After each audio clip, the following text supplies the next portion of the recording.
Hey Costa, what are you doing? Right now we are adjusting our trellising for our cucumbers, encouraging them to climb up instead of just along the ground.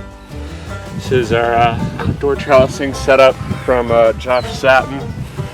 It's just some conduit on top with some leader lines that string down, and it works very well. How many days a week do you work in the soil? 7 days a week, hands in the dirt. Over the past couple years, Costa has become my right-hand man. I mean, he can do everything on this farm. He's especially good at managing the greenhouses. He kind of has the role of planning out what we're going to be doing with the high tunnels and how we're going to get the most production out of there, when to trellis, when to prune. I rely a lot on Costa. Costa's the best, and I couldn't live without him. Yeah, I'll certainly get shots of this, but this is like the least finished thing right now. Very much in process. Is he doing stand-up right now? No, I'm just kind of walking you guys through. If you can give us a stand-up like, hey, it's June 13th, and right now on the farm 14th, and we've been doing this, we're gonna be doing this. Yeah. Hey guys, it's June 14th, it's Friday. Today's normally a market day, but it looks like we're gonna get rained out by some thunderstorms. And Poppy right here is doing a little whining. It's early summer, everything is growing like crazy. We've got a lot to get done today. We're keeping up with all the plants that are growing very, very quickly. I'm gonna grab John, have him take Poppy so she's not distracting me. She's not being loud, but. Wave him through, wave him through. Load up, come on, load up.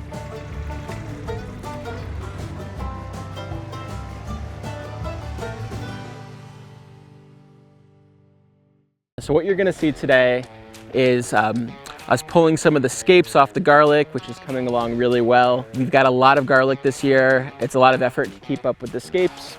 The scape is the flowering part of the garlic plant, and we can actually sell that scape before it flowers. It tastes great, tastes like garlic, and it's an added revenue stream for the actual garlic bulb.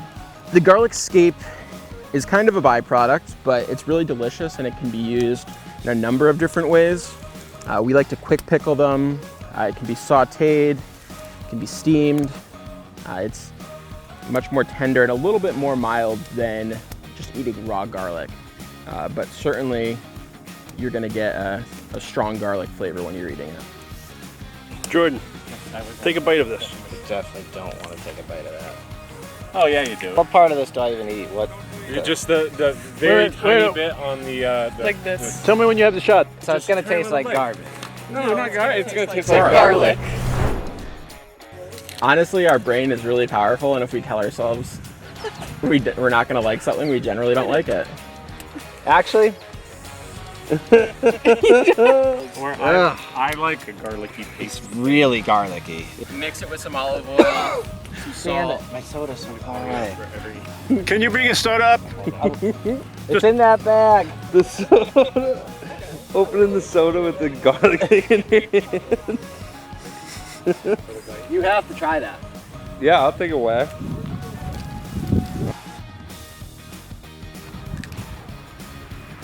Mmm. Yeah, it's super. Oh. You said, oh. It's stronger than I thought it was gonna be.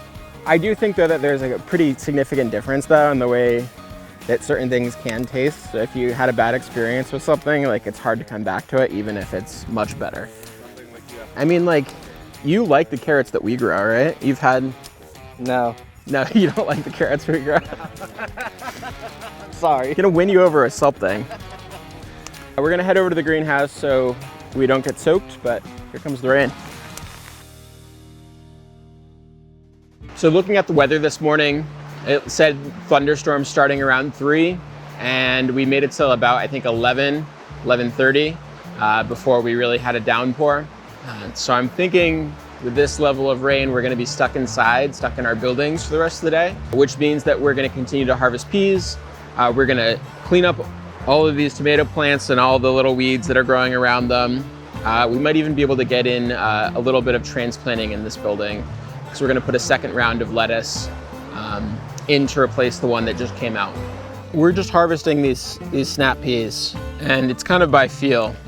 You can see that you want them to be plump. So these are nice, tasty, juicy, snappy peas. And these two are kind of towards the end of their life, where they started to dry out. So technically it has a pretty usable pea in there, but it's starting to get hard and dry. We can't sell it as a snap pea. Tastes pretty good though.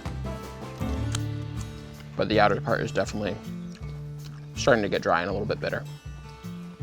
So this is borage. I don't know if I'm saying that right. It's really good for attracting beneficial insects, pollinator plants, but it's also something that you can sell to chefs as a plate garnish because it's an edible flower. It tastes a little bit like cucumbers, so you're not gonna like it. But it is somewhere between crunchy and mushy. So maybe the consistency is to your... Eat Maybe it. you like eating flowers. Eat it. Make him eat it. Eat it. Eat the whole thing? Just eat the top. Trying not to spit it out, but I'm struggling. It's more of something that is edible that you can put on a plate that doesn't take away from the meal. Those chickens are making a lot of noise. Oh, there is a hawk out there. Guys, there's a hawk that just landed. Hey, a hawk has a chicken. Grab the Kubota.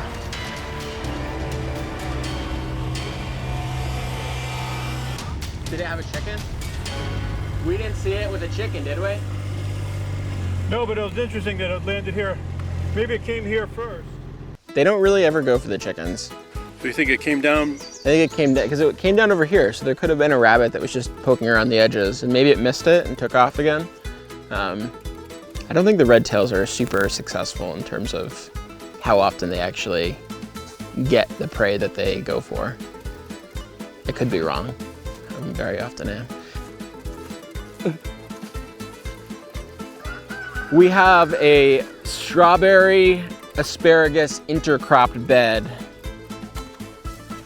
right in here, and we're at a point where you can actually harvest both. So the asparagus is pretty much towards the end of its life, and we really grow the strawberries more as a ground cover than anything else. But we try to keep them weeded, and we get some strawberries for us to eat. We don't grow enough to sell them. And generally they're pretty small, but they're very sweet. You know what time of the episode this is? Strawberries. Yeah, I don't know about that actually. Just a little bite, half of that. I don't think it's ripe. That's right. It's perfect. No, Perfect. nah, it's not ready. He literally just said. Yeah, that's good. I like the taste a lot. Wow. I don't like the seeds. The texture. Do I want to eat the rest of Are you it? like No. you're a big texture person? Yeah. Harvey likes the strawberry. I don't like the seeds, but I like the taste of the strawberry. What would have you done if you were born into like a Paleolithic hunter-gatherer tribe, just only eat meat? That's about all I do now. And pizza And and, pizza. soda and candy Yeah. and Skittles. See, when I think of sweet, I think of like Sweet Tarts or like Sour Patch Kids. You're usually eating sour stuff. No, that's sweet, then sour. This is a 3-for-1 episode, 4-for-1. My royalties are not kicking in. Where do you want me to bite this? What are you thing? eating? What is Right it? Asparagus. Right the head of it. That? I'm not struggling through this one.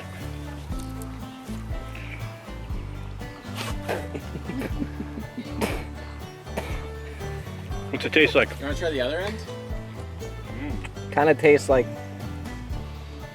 grassy garlic. I don't know. What would you describe this as? Asparagus. It's like the first thing that you ate. Just still have garlic in your teeth. Everything tastes like garlic. Tastes like the garlic tastes like grass now. It tastes I've like garlic never grass. wanted a pizza or a soda more in my life than right now. I think that's probably about it for today. It's June, baby.